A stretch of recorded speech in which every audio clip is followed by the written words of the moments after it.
Assalamualaikum teman-teman, balik lagi di ruang cerita bersama kakak Juli. Halo semuanya, kalian pernah dengar belum tentang Pulau Kemarau? Kalau belum, Pulau Kemarau itu terletak 5 km arah timur kota Palembang.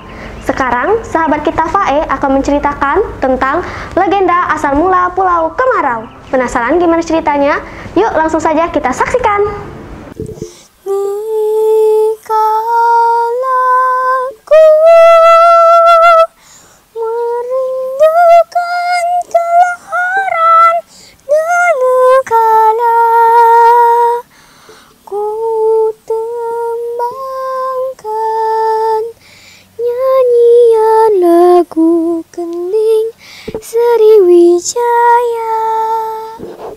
Selamat pagi semuanya, perkenalkan nama saya Bernice Robin.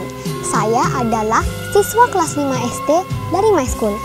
Kali ini saya akan menceritakan legenda asal mula Pulau Kemarau. Hayo, siapa yang tidak tahu Pulau Kemarau? Saya yakin pasti semua warga Palembang kenal Pulau Kemarau. Pulau Kemarau terletak di 5 km arah timur di kota Palembang, luasnya sekitar 24 hektar. Menurut legenda, Pulau Kemarau merupakan penjelmaan makam Siti Fatimah, seorang putri dari Kerajaan Sriwijaya. Kerajaan Sriwijaya sendiri berdiri pada abad ke-7 dan mengalami masa kejayaan pada abad ke-8 dan ke-9. Tetapi karena sering kalah dan peperangan, akhirnya kerajaannya runtuh pada abad ke-11. Nah, tidak usah berlama-lama lagi, saya akan langsung saja memulai ceritanya. Alkisah, di daerah Sumatera Selatan, hiduplah seorang raja yang memiliki seorang putri yang cantik dan jelita bernama Siti Fatimah. Sang putri bukan cuma cantik jelita saja, sang putri juga memiliki tutur bahasa yang halus, baik hati, lemah lembut, yang mencerminkan seorang putri raja.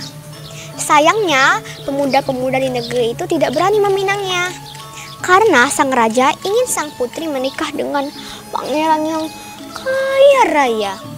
Pada suatu hari, seorang pemuda bernama Tan Mun An, putra raja dari negara Cina, datang untuk berniaga di negeri Palembang. Tan Mun An pun datang menghadap ke Baginda Raja. "Ampun Baginda, hamba adalah Tan Mun An. Jika diperkenankan, hamba ingin tinggal beberapa lama untuk berniaga." "Baiklah anak muda, aku mengizinkanmu untuk berniaga di negeriku, tapi dengan satu syarat." "Apa syaratnya Baginda?" "Kau harus memberikan sebagian keuntungan dari keberhasilanmu itu." Tanpa berpikir panjang, Tan Mun An pun langsung menerima persyaratan Baginda Raja. "Baiklah Baginda, akan kupenuhi syarat Baginda." Karena Tan Mun An memiliki sifat pekerja keras, berani, gagah, ia pun berhasil dalam berniaga. Setiap minggu, Tan Mun An selalu memberikan sebagian dari keberhasilannya itu. Suatu hari, Tan Mun An bertemu dengan Siti Fatimah. Tan Mun An langsung jatuh hati kepadanya dan ingin melamarnya. Dengan tekad bulatnya, Tan Mun An datang menghadap ke Baginda Raja untuk meminang putri Siti Fatimah. "Ampun Baginda, jika diperkenankan, hamba ingin meminang putri kerajaan ini, Siti Fatimah." Raja pun terdiam sejenak. Tan Mun An adalah putra raja dari kerajaan Cina. Ia pasti sangat kaya raya. Lalu, sang raja pun berkata kepada Tan Mun An, "Baiklah Tan Mun An, aku mengizinkanmu untuk menikah dengan putriku, tapi dengan satu syarat." "Apa syaratnya Baginda?" tanya Tan Mun An dengan penuh penasaran. Raja pun menjawab, "Kau harus memberikan 9 guci berisi emas." Tanpa berpikir panjang, Tan Mun An langsung menerima persyaratan Baginda Raja. "Baiklah Baginda, akan kupenuhi syarat Baginda itu." Lalu, Tan Mun An pun langsung mengirim utusan ke negeri Cina. Selang beberapa waktu, utusan itu kembali membawa surat dari orang tuanya. Isinya berisi restu sekaligus permintaan maaf karena tidak bisa menghadiri pernikahannya. Tetapi sebagai tanda kasih sayang, orang tuanya memberikan Tan Mun An 9 guci berisi emas. Selang beberapa minggu kemudian, Tan Mun An pun sang prajurit datang ke negeri Palembang untuk memberikan 9 guci emas yang dijanjikan oleh orang tua Tan Mun An. Ketika Tan Mun An mendengar hal itu, Tan Mun An berserta Siti Fatimah serta Dayang dan juga pengawalnya langsung datang ke dermaga. Setibanya di dermaga, Tan Mun An langsung bertanya kepada prajuritnya, "Prajurit, di mana 9 guci emas tersebut?" Prajurit pun berkata, "Kami menyimpannya di kamar kapal, Tuan. Silakan Tuan untuk memeriksanya." Lalu, dengan tergesa-gesa, Tan Mun An pun langsung masuk ke kamar kapal. Ia tidak sabar, ia langsung membuka semua guci-guci tersebut. Alangkah terkejutnya dia. Ternyata, di dalam guci-guci tersebut, isinya hanya sayuran-sayuran yang sudah membusuk. Tanpa memeriksa terlebih dahulu, Tan Mun An langsung membuang guci-guci itu ke sungai. Sayangnya, guci terakhir pecah dan jatuh. Ternyata emas berserakan di lantai. Tanpa berpikir panjang, Tan Mun An serta pengawalnya langsung menceburkan diri ke sungai untuk mengambil emas-emas yang telah dibuang oleh Tan Mun An. Siti Fatimah yang menunggu calon suaminya datang itu sedih, takut, dan gugup.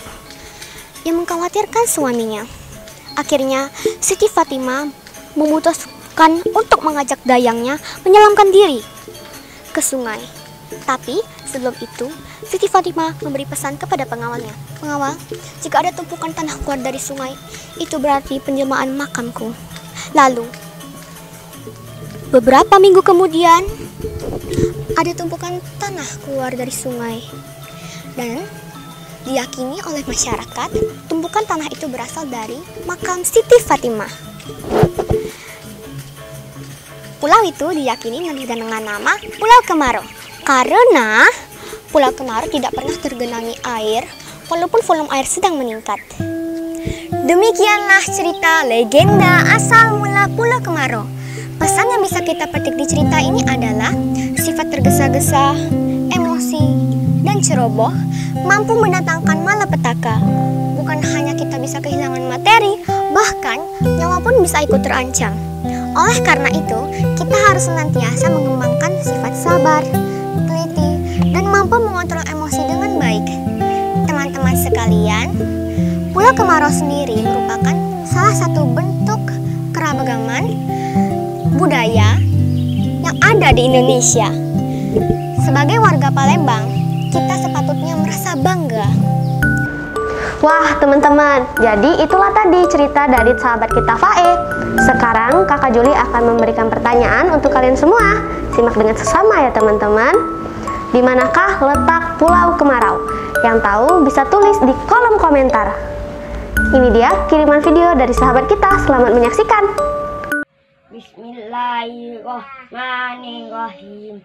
Iza za'a nafsullahi wafat. Aku aitang saya hulu fi nilai wajan. Kasapi hemat saufik. Innahu kana tawwaban. Untuk teman-teman yang ada di rumah yang ingin kirim-kirim salam atau unjuk bakat, bisa banget kok. Caranya kirimkan videonya ke nomor di bawah ini ya teman-teman. Oh ya, untuk teman-teman yang ada di rumah, jangan lupa menjaga kesehatan ya teman-teman, seperti menjaga jarak, mencuci tangan, dan memakai masker. Hari ini sampai di sini dulu. Ahad depan kita berjumpa lagi. Saya Kakak Juli. Wassalamualaikum warahmatullahi wabarakatuh. Dadah.